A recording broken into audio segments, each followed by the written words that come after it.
Can you guys hear me? Oh my gosh. Okay, that was serious. Let me make sure my clicker works. Dun. I'm also impressed with me. This is a QR code that links straight to my website, and I've put together a page just for you guys that does have kind of more printables than my regular page, I guess. Okay, so all of you, do you currently homeschool? Are you prospective homeschoolers, current homeschoolers? Any? Oh, okay. Okay, so prospective homeschoolers? Wow, welcome guys. First of all, brave of you. It's a terrifying time to consider educating your children. I think it's a more terrifying time to consider not educating your own children, so good job. It's a big step. It's a big step for your whole family. Okay, I am going to take a minute and breathe because I am so nervous right now.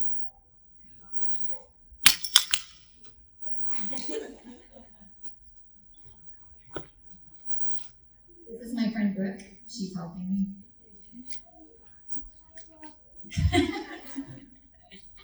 I have a clicker and notes. Okay, so if you, one of you already homeschool. So those of you who don't already homeschool, are you familiar with the homeschool laws in Texas? Of which there are very easy to comply. Now, the amazing thing about homeschooling in Texas is that there is next to no oversight. The terrifying thing about homeschooling in Texas is that there is no oversight. So the laws say you have to use a bona fide curriculum. It must not be a sham, okay? And you need to teach, I think it's like 4 subjects. So it's like reading, math, civics of some kind. Is it 5? Grammar, reading, math, and Citizenship, right. So, I don't know if you guys know this, but you can bend that a lot of ways to suit kind of your philosophies, your styles. And again, this is both a good thing and a terrifying thing. Because without having any oversight, it is up to you. You have chosen to shoulder the burden of your children's education. So that means you have chosen to shoulder the responsibility for that education. And it is so important that when you do this, you do not let them down, okay? And it is a slippery slope. It is very easy to get off track. It is very easy to be like, oh, we'll just do it later. Or, oh, I'll just, science and history aren't that important, we'll do it later. And then get to the end, and you've not done it. Or get to a point when you realize, oh no, we need to hurry and catch up. And these are things that I really do see if you are current or prospective. You need to be looking for some sort of community. A great way to do that is through like Facebook groups. And there's all kinds. You don't have to meet up in person or do any of that. You can just stalk them. You don't have to post. But I do see a lot of posts where people are like, oh, we unschooled and we've unschooled for 10 years, and now my kid wants to apply to college. How do I do? I realize they're behind. I realize they can't read. I realize all they do is play video games all day. So be sure that if you are choosing to do this, you are preparing yourself, you are planning, and you are doing what needs to be done so that you can be the best service to your learner. Because there's a reason that these institutions are provided to you. It is not a small feat to educate your children. It is not a small feat to decide that you're going to be the one who does this day in and day out. It's not a far step from parenting already, but it's important to keep yourself on track. And I am here to let you know just a few ways that we have done that. Okay, so I'm going to move on from this one. This is one of my favorite quotes. Plans are nothing and planning is everything. Okay, so who am I? I am Shauna. I'm based out of Houston. I have a YouTube channel that I started in the spring of 2020, which, by the way, was a great time to start talking about homeschool. I also started a travel channel. Hey, terrible time to start talking about travel. Okay, but homeschooling, well, yes. Specifically, my family and I, we are secular homeschoolers. So we choose curriculum that is not aligned with religion. If you don't know, that is actually really, really hard to find in this area, in this market, to find homeschool curriculum that is kind of devoid of either an active push toward a certain religion or a neutrality where we just don't talk about evolution or things like that. So specifically, I work to share secular homeschool resources, which are underserved, and congrats to Jasmine, who's not in here right now, but we're putting this together in an inclusive environment that really is fostering the expansion of those resources. Okay, so let's talk about qualifications. Anybody here have a background in teaching? Anybody here a background in any amount of childcare? Okay, I did hair. Yeah, I don't have a college degree. I have exactly no qualifications to do this at all, but I have done it going in my 8th year. Both of my kids can read, so I'm not saying that I'm qualified. I'm just saying I might not totally be jacking them. These are my qualifications, ready? Exhibit A and Exhibit M. Those are my girls. We have A is going into 7th grade this coming year. And my little one is going into 3rd grade. So we have already tackled multiplication and reading and writing and all kinds of fun things. We started science and history way early, even though it's not required. History as a listen in the car is such an amazing resource. My little one absolutely loves history, and I think her public school counterparts probably wouldn't even have that yet. So I am proud to say that they seem to be doing okay. They seem to be doing okay. Okay, so when we sat down and decided that we were going to start homeschooling, what we did is we decided what success would look like for us. So I never wanted to do this. Once we had a daughter, we felt like maybe a traditional public school route wasn't the best way to serve her. She was ahead of her peers, and I just wanted to keep her that way. So I started being kind of pulled and drawn to the idea of homeschool. My husband, on the other hand, was like, no, that is wild. Like, that is weird. What are you talking about? We're going to send him to school? Of course. And so eventually, we talked it through, and he was like, well, let's just try school. And then if we want to, we'll pull him out and see how it goes. And I was like, but what if we just try homeschool? And then if it doesn't work, we'll put him back in. Like, by all means, we will define what our success plan is. We will know what that looks like. And for us, that was if she did not stay ahead of her peers, then we would know that we were losing ground, right? So we were not doing a service to her. And so we agreed that we would reevaluate every 6 months to determine how everyone felt, myself, my husband, my child, and determine if we were going to keep going forward. So we defined what success looked like for us early. We also sat down and discussed what our priorities are. So our priorities in our home, and everyone in our home knows this, school is a major priority, okay? So everything else comes in service to that, again, because we have decided to shoulder the burden of their education. And so we want to have women who are sent into the world, who are incredibly prepared to do whatever it is they want to do. And right now, my youngest one wants to be a glass blower, with her hobby on the side being paleontology. And I can't get her to switch it. Like, to just glass blow in the garage, like, nope. So she will be prepared. She will be the best dinosaur bone hunting glass blower in the whole place, okay? So something else that we determined we needed to do was figure out how to evaluate ourselves. And like I said, that for us is making sure that she was maintaining progress and she was maintaining her pace on that progress. Okay, so the tools that I use, and guys, I would love to tell you that this is really advanced and crazy. And it might seem like I'm a technological person because I have a clicker, but I'm not. So it is mostly just paper. It is just paper and a planner, calendars, and I'm a huge fan of calendars. I would love to, and my goal is to get into like more digital record keeping and things like that, but not there yet. There is something that helps me when I'm physically writing it out. Let's talk about Planning curriculum. It is so easy to become overwhelmed with curriculum. There's so much out there. And then once you have settled on something, you've read reviews, you've figured out this is what you want, you get it in. And what you thought was something easy to follow, something open and go, has a teacher's manual that's about this thick.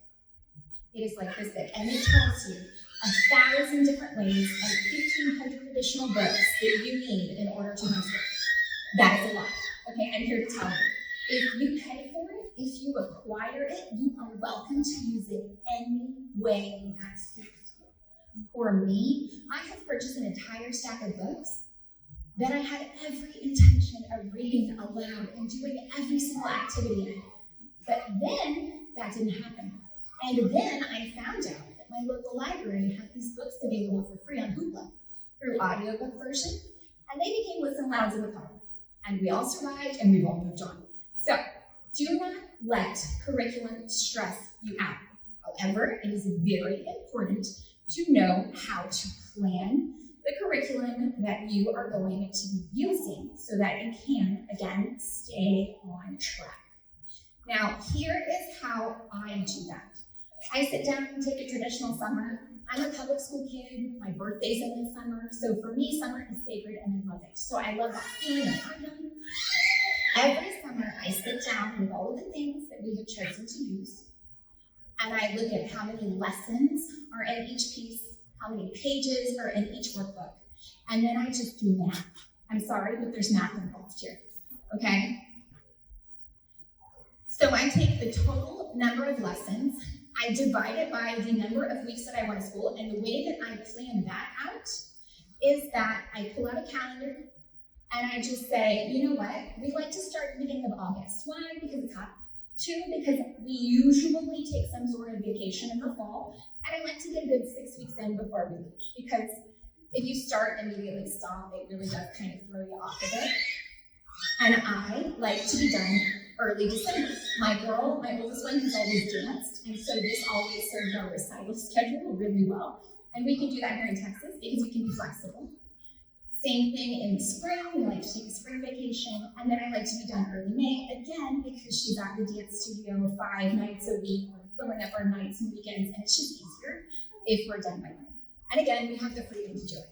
So that helps me figure out how many weeks we like to go, something that I personally like to do. A lot of our curriculums tend to be 30, 32 weeks long, and I would plan my schedule for 34. Why? Because things happen. Things happen. If you don't know this yet, and I'm sure that you do from parenthood, because let's not kid, nobody who doesn't have a kid or is a kid is here because you have things to do, like real life. But there are no 2 weeks that are the same. There just aren't. There are interruptions. There are appointments. There is a pipe that burst in the ceiling. There is something going on. There's a power outage from a flood. There's something going on. So it is so important to, on the front end, build in that fluff so that you don't get so far off track you are unable to recover by the end of the year. Okay, so number of lessons divided by the number of weeks, and then you just divide by the number of days you homeschool in a week. We're in Texas, again, no oversight. We homeschool 4 days a week. Why? Because there's something going on every week. So we will intentionally plan for 4 days, and then if we have some, a special science class or zoo trip or play date or whatever, it's already built into the schedule and it doesn't derail our lives. Because it is very empowering to know you can go have fun, you can schedule it fun. No one gets burnt out, everybody still likes it. So again, we choose 4 days a week. For example, one of the programs that we use is Math UC. There are 30 lessons. If I'm planning for 32 weeks of school, we do about 4 worksheets a week, even though there are 7. But I don't do that. Why? Because I don't have to. But thank God I skip it. I use it the way that works for us. We do 1 page a day. We have those extra weeks, which means when there is an end of unit test, they don't also have to be doing a math lesson that week. So it gives them that freedom to just focus on the one thing. Okay, for our geography, we still sharpen your geography from Evanmore. There were, I think in grade level 2, 132 pages, 30 weeks of school, 4 pages a week. It's 1 page a day. And then they're done by the end of the year. And usually what happens, you will have some things like workbooks that will have more lessons, and you will have some things that will have less lessons. So as we drop off the things that have less, we'll just double up on 2 pages a day so that they're still kind of maintaining a similar schedule, but that way we are wrapping everything up. I do want to say there are some things that really matter. It is important if you get all your math lessons because that's a topic that you need to go over, right? It's some important aspect. But then there are things like geography or critical thinking. If you are done May 15th, just be done with those. Like, you don't have to keep going. Chuck it in the bin, you're fine, pick it up later, use it as a fun summer activity. You don't have to stress about it. Something that is really important when it comes to managing your own time and will help you a great deal is teaching your children time management. So just like you are empowered by having ownership over your own schedule, if you allow your kids to increase their independence and foster some of their own scheduling, they will also have pride over being able to own their own schedule. And there is a good amount of personhood, life lesson that comes from learning how to manage your own schedule and having that accountability. Now, we have family rules. Like I said, school is sacred. There is nothing. And I'm not saying you're inflexible, like, today we'll blow it off and go to the beach. Absolutely cool. Those fun times are built into our planning by allowing those extra weeks, by allowing those 4 days out of a week. And there are certain things that we do that help keep us on track. So because school is sacred, I like to plan things. If there's something extra, something fun, I try to keep it in the afternoon because our morning block is school. If there are some things like doctor's appointments, dentist appointments, I will intentionally get in the first appointment of the day, which is really easy when you homeschool. Okay, I love that because I'm like, I need Wednesday at 8. I'm like, available. I like to get in the first one of the day because I don't know if your doctors, dentists are like mine, but somehow they run an hour behind and it throws everything off. So if you're the first one of the day, there's a lot less disruption to your day. You can get in, get out, and get on with life. Something else that I like to do in our school week is I like to front load our week. So we do in our homeschool what I call Mom and Me Monday, where there are a lot of subjects that we combine that involve a lot of my intense involvement. And so I like to, both of my girls, again, going into 7th and going into 3rd, as much as we can possibly combine and do together, we will do together on Monday. And that, I just sit down and I focus and I'm all in and they're all in. It tends to be our longest day of the week as well because there's just so much to get through. But it's a lot more enjoyable because we're doing it all together. So we're sitting down all together, we're watching things all together, we're doing the lessons all together. And then the other days of the week, we will split out and do their individual. So obviously you're not reading at the same level or doing the same math. So we will split out and do those individually Tuesday through Thursday. And then also what I do, my oldest is a really good self-starter. So she'll, at 9 o'clock when she comes down, she'll go and she'll sit down and start her like workbooks, pages of math, stuff like that. Everything she can do on her own. Whereas my little one needs a little bit more coaxing to get started with her day because, she's 7 and everything else is more entertaining.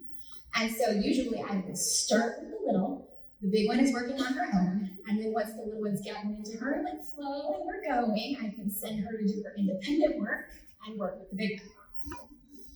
Now, it is important that you understand that, and this will come up later, I'm speaking later on homeschooling more than one kid, but allowing them to know what their responsibilities are is really huge because homeschooling, it is not me, it is not my kids, it is all of us.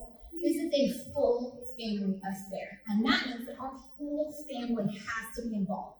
So when my kids know what is expected of them, when they know that you come to the table, you do not interrupt anyone else's school, like just like they don't interrupt your school, there are certain expectations. So if my big kid gets done before I'm ready to work with her, she'll either move on to the next thing, she'll set everything that I need to look at aside, and if she gets done with all of that, she starts her tours.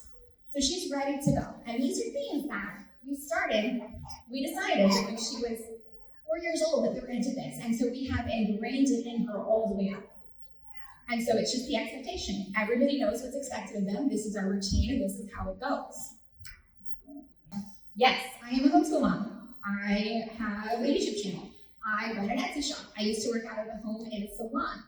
We all have 1,000 things that we are doing, okay? And when you decide to homeschool your kids, that is a really, really, really big one. It also takes an absolute ton of time and energy. Is it easy? No, it gets easier. It does. I'm going into my 8th year, guys. We are like almost smooth sailing now because everybody knows what's up. But there are other aspects to your life that you need to be taking into account when you are homeschooling. Whenever I told my husband that I wanted to start, he was like, what does that mean for you?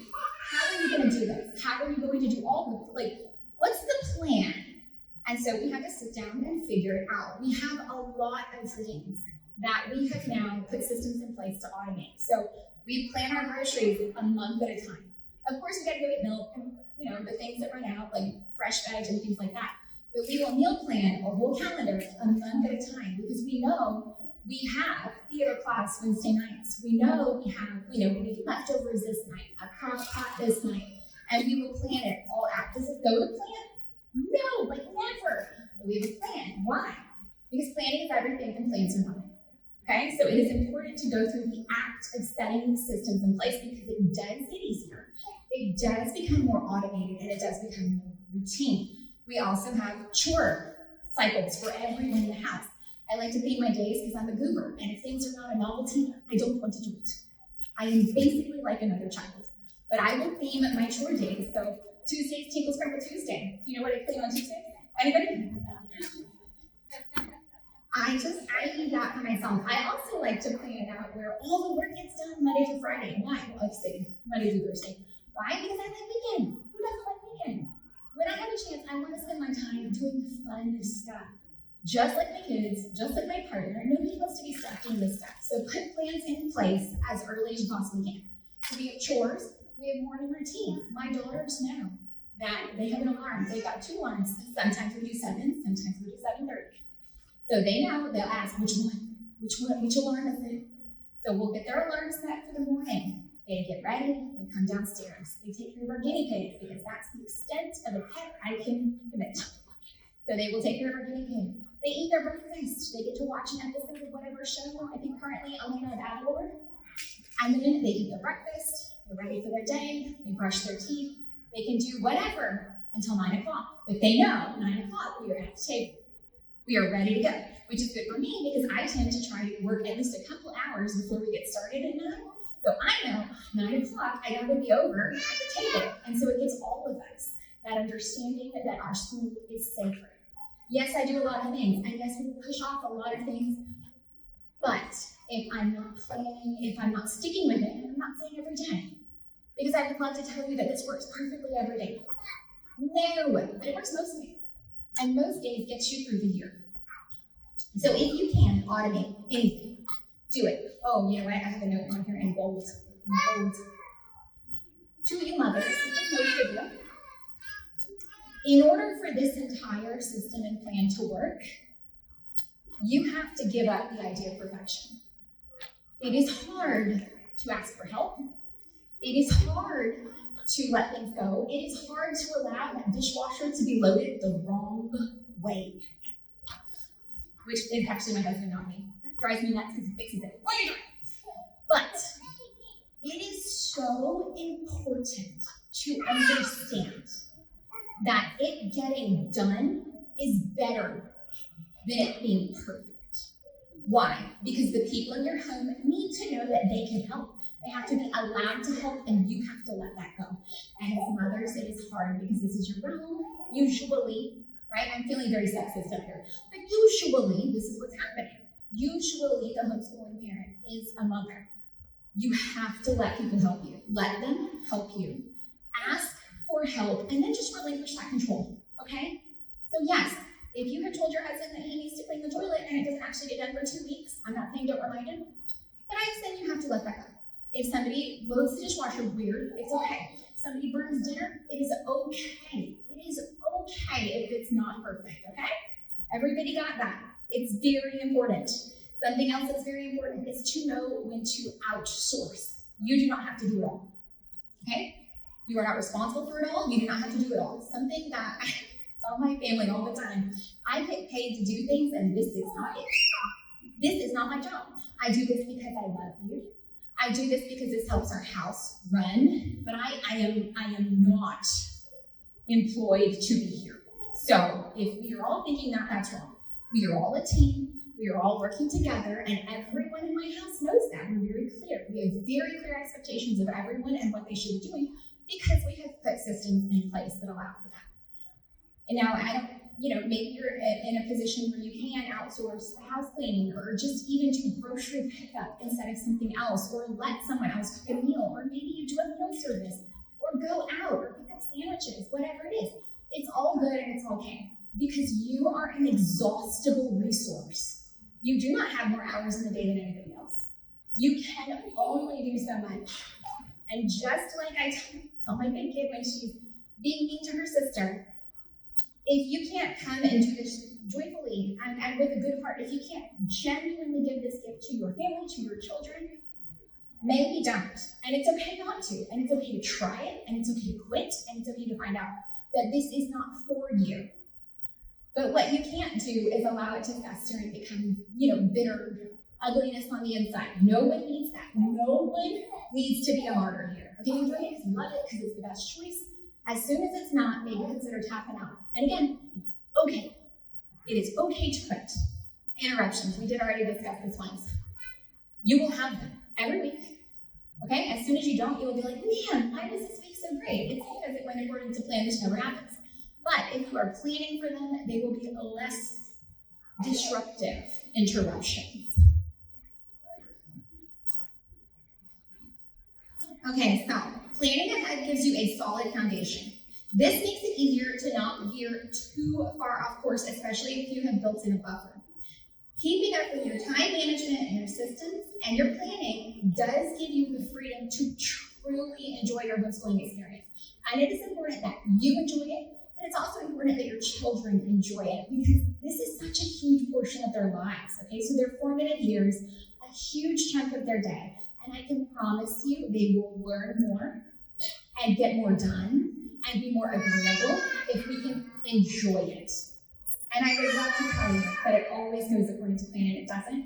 And some days, probably a lot of days, you have somebody who's not on board, you don't feel your best, somebody's sick, something's happening. It is okay to move the goalpost, okay? So if I know that every day we do 10 subjects, which we don't, that's insane. Every day we do 10 subjects. We are at the end of our 4th subject.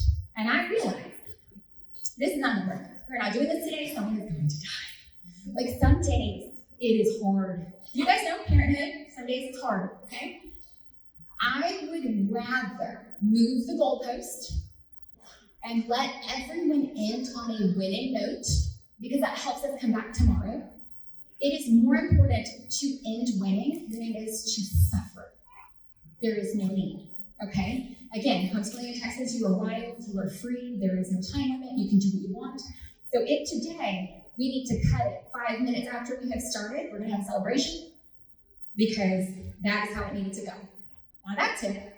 It is important to start with the big steps. So when I plan my day, I stack my day, language, art, and math. Because the other stuff, we don't get to art, we don't get to art. But again, the math and the reading, kind of important. So I would recommend starting with those big blocks before filling in everything else, especially if you do need to cut it for any reason. And you will. I'm really sorry to tell you, there's gonna be some days when everyone hates everyone else, and you just need to go out there. Oh, that's another thing. It has always been proven to me. I have a teacher friend who said, wet paper towel. Wet paper towel. In her classroom. Oh, Miss Jones, I have a boo-boo, I scraped my leg. Get a wet paper towel. Here's a wet paper towel. Solves it every time. So if you can add water in any capacity, and I'm talking take a break, get a snack, go outside, take a shower, add water in any capacity, it will solve 99% of all ailments and frustrations. Okay. Hey, I'm pretty good on time. All right, does anyone have any questions? Time management, homeschooling?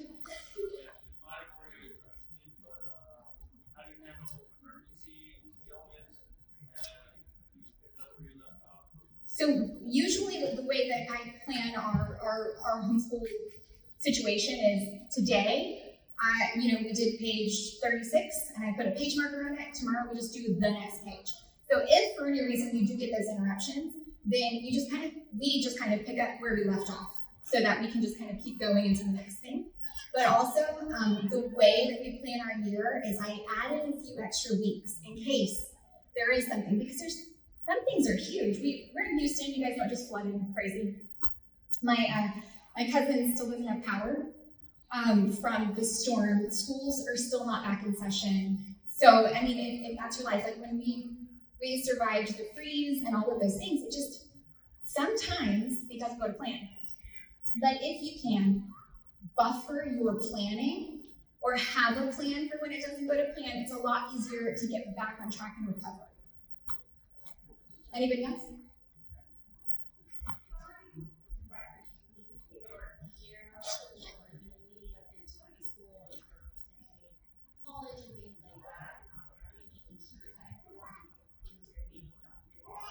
Okay, so actually at 8:45 this morning, I just had a video go up on that because I just started, so I have going into 7th grade, this was our first year of middle school, and I told myself that I was going to start record keeping so that I could get really good at it before high school, because transcripts, I mean, not that all education doesn't matter, but like it's increasingly important, right? The higher they go, we can all agree on that.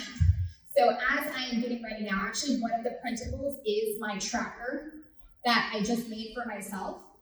So what I have started doing, it took me a while, again, that perfection thing, I just put it off all year, but I've made a digital file where I can go in and drop course description, how many lessons, how often we did it, method of teaching, final grades, all of that kind of thing, to just keep it for myself until I need it to start fleshing out a transcript.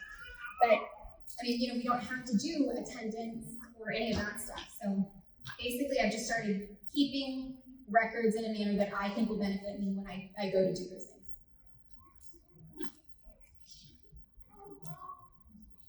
Are you good? Yep. How many hours do I homeschool? So we start at 9 a.m. We do 4 days a week, and we're usually done by like noon. And that covers everything. So everything from the big subjects. There's a lot of stuff. A lot of the places that we order from include a lot of learning activities like games, art, things like that. I don't schedule those because my kids get to that when they get to it. So I tend to work in the afternoon, so they'll pull out their learning apps, games, art, things like that, and do that then. And I don't, it's just like they would still do those things if they went to a brick and mortar. They'd still come home and want to play Play-Doh, or still come home and want to paint. So I don't feel the need to kind of like legislate those things. But yeah, it's just I guess what does that make it, 16 hours a week? Yeah, so 15 hours a week? 12. Well, 12 hours a week. Math is my biggest fear to teach. I still don't do it. I mean, technically I do, like I moderate it, but we use a curriculum that does a video, and then any big, where I tap out to the husband who is like, doing that. I'm also learning grammar. So if you did not know, you can get a big value increase in your homeschool curriculum when you relearn it. That's my every time I'm like public school education. Anybody else? Is anybody starting this coming year? Ooh, scary. Are you excited? Yeah? Okay, you feel empowered? Yeah, you got this. Empowered, yeah? Everybody? Obviously this one works, yeah? No, mine is 3-year-olds. Yeah. I was going to be pre-K at the start. Okay, but that's still really exciting. I started my youngest with pre-K, and she was a COVID kid, right? So we homeschooled before COVID, we chose this path. But then she went to like a Mother's Day out a couple days a week, so I could go work in the salon. And then COVID happened. And she'd already been throwing fits, and I was like, I don't know if I want to sign her up for next year. I did not just feel it. I was like, we'll just start homeschooling. And my husband was like, dude, like, are you sure?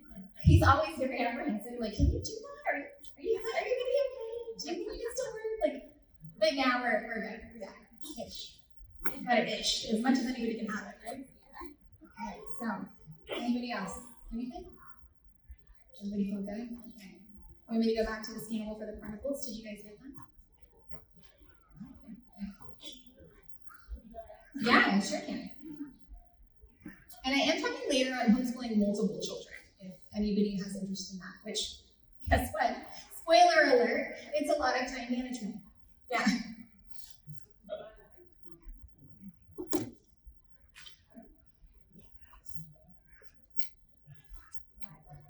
Are you guys native Texans? Native Texans? No. Anybody native Texan? Okay. Does anybody care to share their reasoning for homeschooling? There's a lot of people coming to it. So mainly because I was in homeschool and I knew it wasn't a good fit for me, and he's very active at times. Yes, that was part of my thinking on that. Is that my younger brothers struggled. I had an amazing school experience. It was awesome. I was in our clubs and did all the things. Talks a lot. You didn't see it, right? But I watched my younger brothers, and they're 4 years younger than me, and they had such a different experience. Even just that close behind being boys. I think they got a different kind of label, being an active boy, and it was in that height of the Ritalin, everybody had Ritalin. So it did shape my model, and my kids are active. They do know how to sit still. That's an important thing. Okay, there's a couple of homeschool things that my kids have knowledge gaps because we homeschool. Like we went to watch on my daughter's time dance at a football stadium, and she didn't know how it worked. She was like, "What do you mean we're going to it?" And so it was a weird explanation. She didn't know what PE was, but they do know how to sit still. They're really good at keeping to themselves, raising their hands for questions.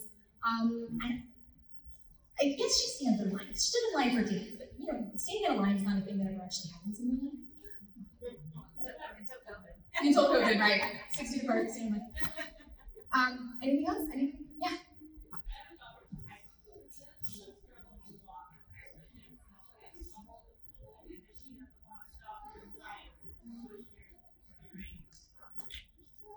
My youngest, even being exclusively homeschooled, if she has to stop doing one thing to do something else, even if it's something else she wants to do, like an activity, she loses her leader. It can be really hard. I have found we do a lot of warnings. So, we'll ramp up to what we're doing, and then don't forget this is ending, don't forget this is ending, and then it can be helpful because you're prospective homeschooler, right? You're homeschooling. Yeah. I would recommend setting a timer or giving a timer so that it's not you, it's the timer. This is our schedule. We've laid it out, we've talked about it, we've explained it, this is our schedule. And for her, I might consider doing a time schedule versus a flow. I use a flow approach where just first we do it first, then next, whatever. But that might be beneficial if you did, okay, we do reading from 9 to 9:30, and then an alarm goes off. Okay, we do this, and then maybe have some sort of fun transitional activity, like a sticker or a snack or something like that. Was my cue to stop talking and answer questions. Good job, Les. Yes. Mm-hmm.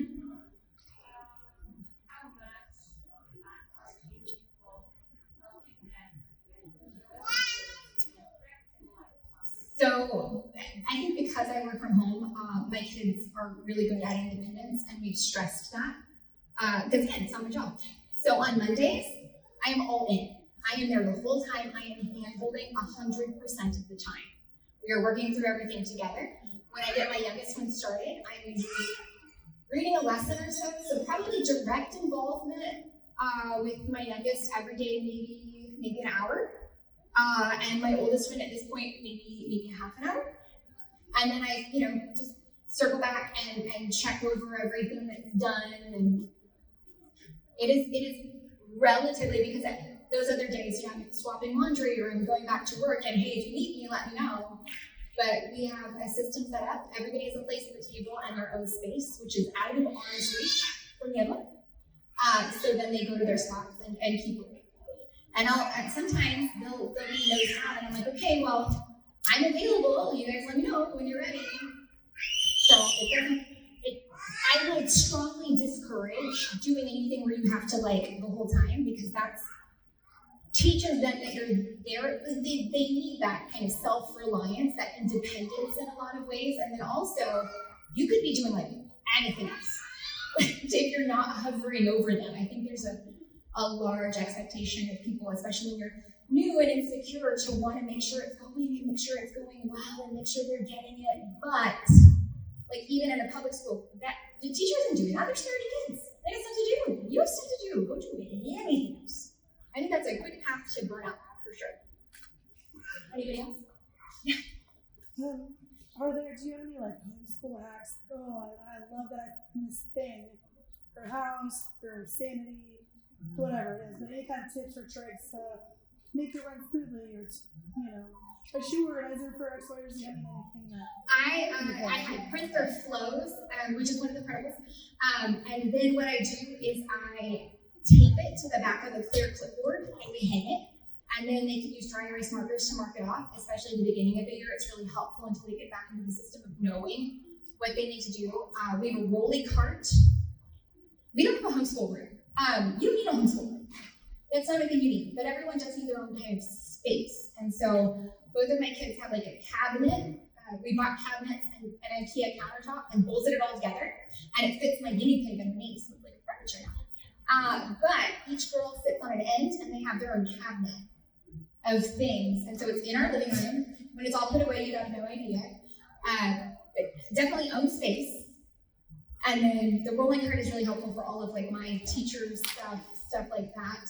And then something that I think is incredibly helpful, it wasn't intentional. We have a big TV in the living room. Everybody has a big TV in the living room. It is a computer. So it's hooked to a computer. And so anything that we need to do, like watching a crash course or anything at all, I can pull up, and it's not that big, but it's big and everybody can see it. And so I think that is incredibly helpful. Should have more. I've done this a long time. Erasable everything. Highlighters, pens, erasable colored pencils are, I think, are the coolest thing ever. Erasable.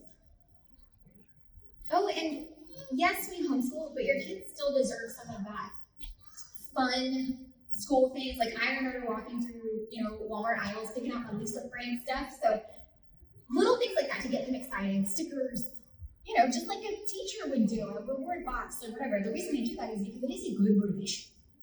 I like stickers. Yes. Okay, so I'm listening to you talk about how you have the two people here. It sounds beautiful. When I do that, it's chaos. And my kids don't like they want to keep themselves busy all the time.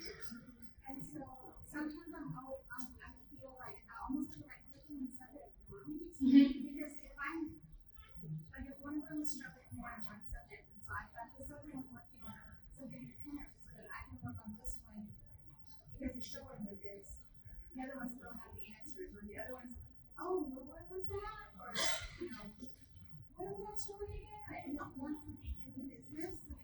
And so then it ends up being a bad experience because I'm sitting here saying, hey, you need to work on your stuff, I'll do this. And, it becomes one of those days. One of those days. Where you gotta like cut it off at 20 minutes and you just gotta go to the water. Yeah, I will be expanding more on multiple kids Act 2, but something that all the houses are open concept now, which I don't like, because how do you get away from people? Our house has doors, and so if it is one of those days, or if they cannot respect the other person's school time, because like my oldest one gets so young, my little one doesn't know stuff. I'm like, dude, you're 4 years older than her. Like, give me a break. They have bins, I think from the dollar store, that keep their everyday work to your room. Like, you are not part of this conversation. You have to give her the freedom to learn and the freedom to get it wrong, just like you were provided that luxury. So if you can't, you need to take this. You need to go to the kitchen, close the door. You need to go upstairs and close the door. And usually that kind of threat of being sent away is enough to curb it, at least for the rest of the day. Start again tomorrow. But yeah, because they all want to get it right? And they all not necessarily want to be know-it-alls, but they want to, and they want to help, right? My business is huge on helping her sister learn stuff, but sometimes you gotta let her get there on her own. I have twins, so we're on the same subject. But she's like one's got a strength of it. Like the one who's her strength is weakness, her strength is her weakness. So then that's when they want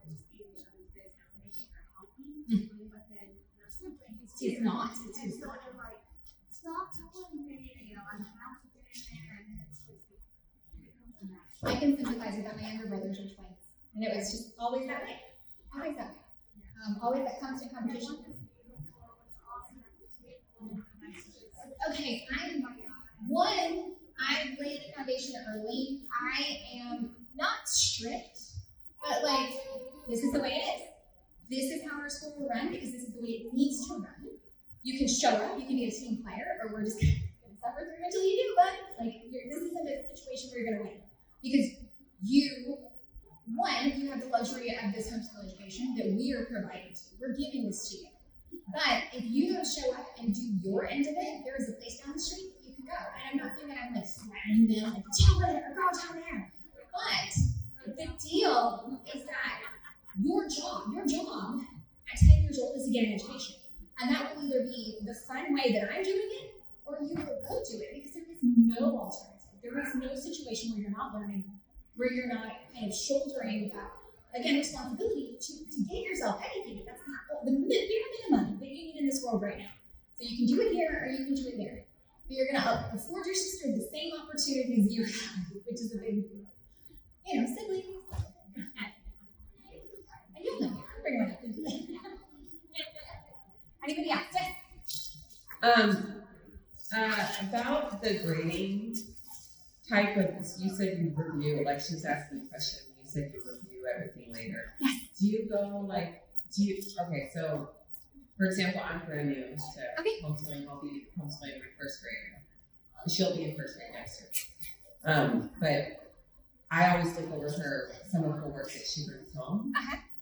And I'm like, oh, you did this or this. Like, when they finish an assignment or whatever, do you go over that with them after, or do you just, they go off and play and you do it by yourself? Do you do it one at a time, or do you do it all at the end of the day and then go over? I try to do it as they're getting done so that it's fresh for them. So like if you've just done math and I need to correct your math, it's going to be easier for them. But sometimes in this year, I've gone off or they've lollygagged and taken significantly more time than they should have, so I'll get to it later.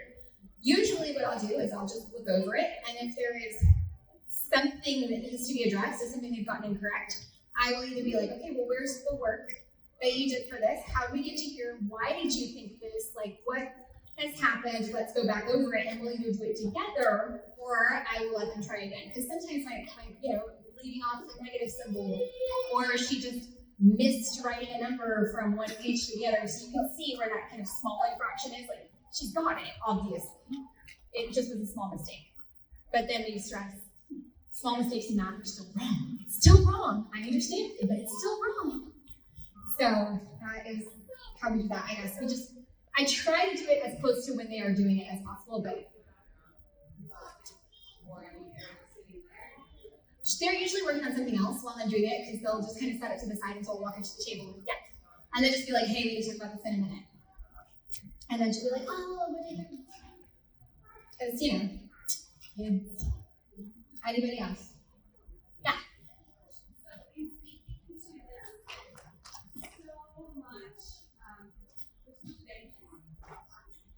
There's changes in the Texas curriculum Yeah. gap.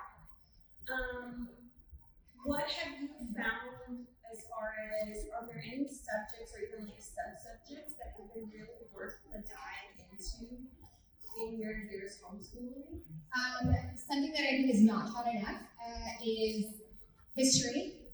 History is an amazing thing, and it really does branch out into every other subject. And critical thinking. Teaching them to think for themselves, teaching them to be uncomfortable not knowing the answer, but figuring out how to find it, I think is incredibly valuable life lesson, honestly. And I don't think it's something that's taught enough anymore. I think often we sit and wait for the answer, or we're provided an answer on short terms when figuring out how to get to the answer is really important. Does that answer that? Okay. All right, I think my time is up. I gotta get it. It's pretty long. All right, anybody, last one, anybody? No, good. Perfect, thank you for coming. I will be talking again later about multiple kids. Go.